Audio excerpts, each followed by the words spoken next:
Many of our donors are receiving solicitations from organizations at certain times of the year, year-end, fiscal year-end for an organization.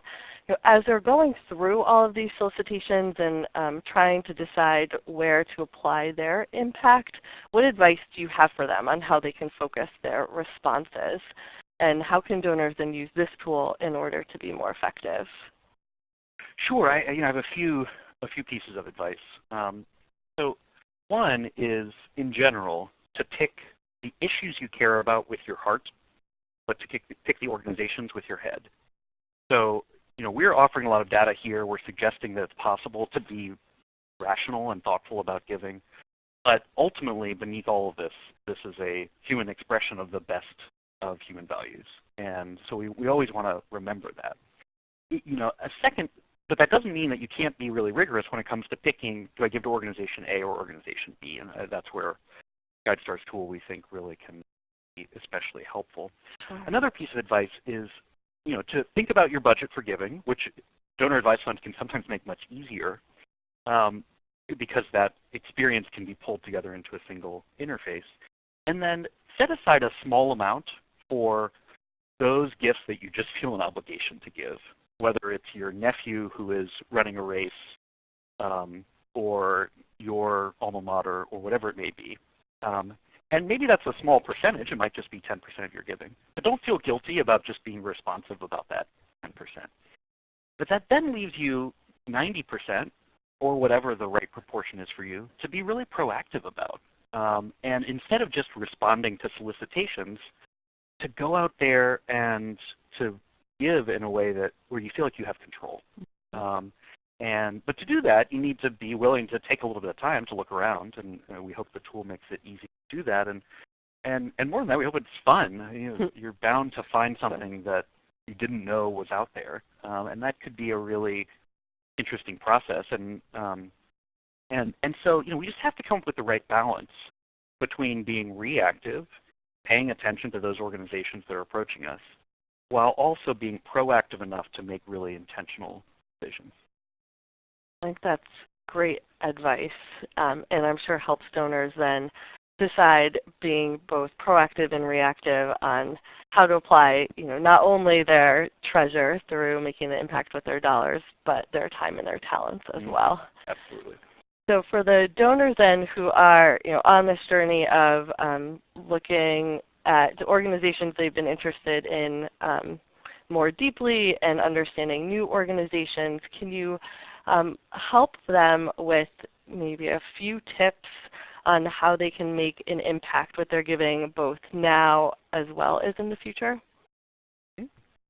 So, it gets to something you just said, which was, are you going beyond treasure to your time or your actions?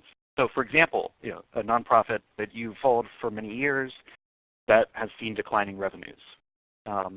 But it turns out that in another life, you were a banker or you are a consultant, and maybe you can offer some real help. That's a time when you can think about how your personal skill set, potentially as a member of a board of directors or just a volunteer, might really help to complement financial contributions.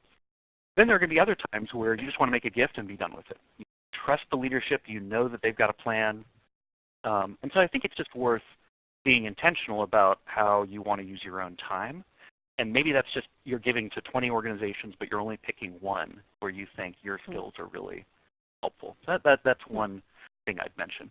When people ask, what to look for in a high-quality organization, if I had to boil it down to one single word, it would be the word clarity. Is an organization clear about the goal they're trying to achieve and how they're going to get there?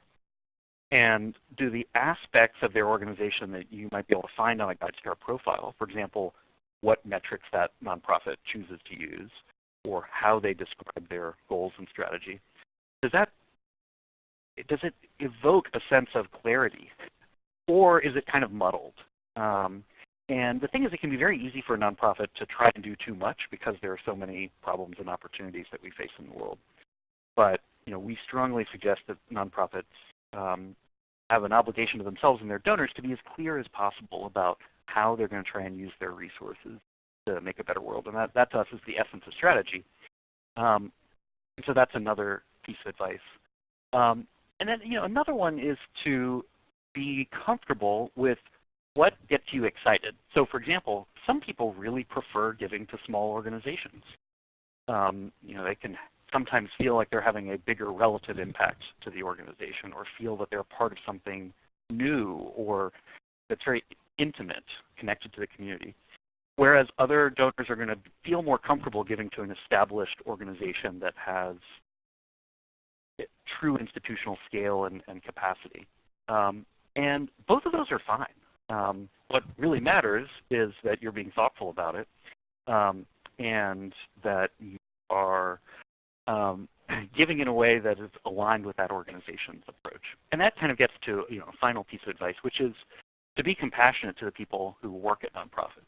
And there are 13 million people in the U.S. who are employed by nonprofits, whether that's a tiny community homeless shelter or a giant university. And they're serious professionals. We're serious professionals.